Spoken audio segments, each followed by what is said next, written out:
We've been following their remarkable trek for the past 2 nights, and tonight we follow them to the end. 4 middle-aged women, one from BC, crossing Australia's 400-kilometre Simpson Desert to raise money for the fight against breast cancer. At the halfway point, at least one mum wasn't sure she could make it. Tonight, the last part of their grueling journey.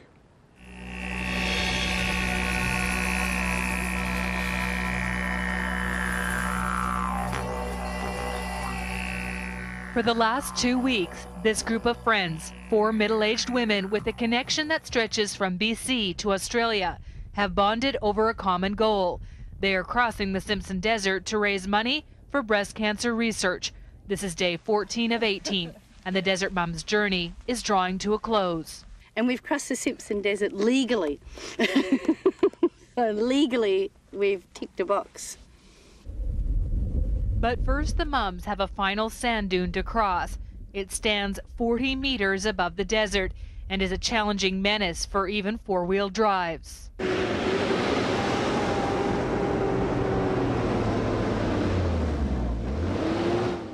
dune is known as Big Red, named by Dennis Bartel over 2 decades ago when he made his solo journey across the Simpson.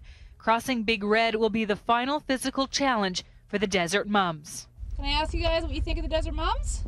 I reckon they're pretty marvellous. Absolutely sensational. I had them interviewed on the radio a week before I left when we were packing, and I said we will meet them on the QAA line.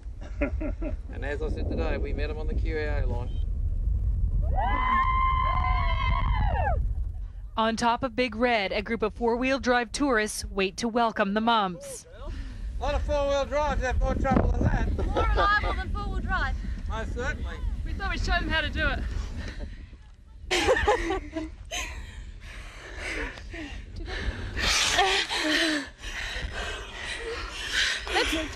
That's big. That's big. Dennis, too, is waiting for his daughter. And I named this damn thing 30 years ago. I didn't reckon my daughter would be walking over it too. Oh, sweetie, get the sun out of your eyes. There you are. Oh, wow. What do you reckon? Oh, awesome. Good, isn't it? Oh, yeah. You've all made it. Wonderful stuff. Overwhelmingly awesome. Unbelievably awesome. The whole lot of them are champions. Oh. And I'm dirty, my hair's scruffy, but I take my hat off to them. They're marvellous. After 2 grueling weeks, the mums will take a day to relax before completing the final leg of their trek. This is just amazing. I said to the girls walking in, the fact that Dad named this Big Red around 30 years ago just made it even more special. It was like watching these guys climb up in their vehicles thinking they're climbing up my dad's hill. And it's good. Oh, I can't believe we've done it. You ready to go? On the eve of the journey's end, the Desert Mums set in motion a legacy they hope their own children will fulfill. They bury a time capsule containing letters, pictures, and mementos from this trek for the next generation to return here to collect in another 22 years. He'll be with us. He'll be 98. He'll be cool. But there is still one final task to complete. The mums awake at 4 a.m. to blow up 2,500 balloons to symbolize the number of women and men who are killed by the disease each year in Australia alone. The effort takes 5 hours and is made even more difficult because a severe sandstorm is sweeping through the area.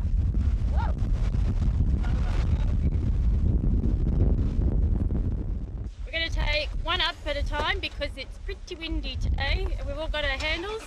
Either that or we'll be hot air ballooning somewhere over Birdsville, which technically would be cheating, so we don't want to do that.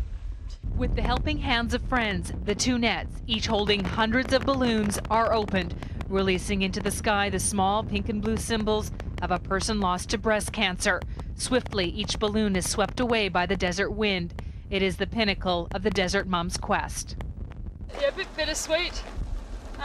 Saying goodbye to each other in a few days, and I'm not looking forward to saying goodbye to my dad today. A gravel road leads the mums to their final destination, Birdsville, a tiny outback settlement on the edge of the Simpson Desert. But despite its remote location, the local pub has rallied its guests and in a single night has raised another $1,000 for the Desert Mums. bringing their total to over $120,000, nearly enough for a 4-year research grant. Here's to the desert mountains. Cheers. Woo! Hopefully we made a difference. Hardest thing I've ever done in my entire life. Would I do it again? Probably not the desert, but I wouldn't trade this moment with these girls for anything. Woo!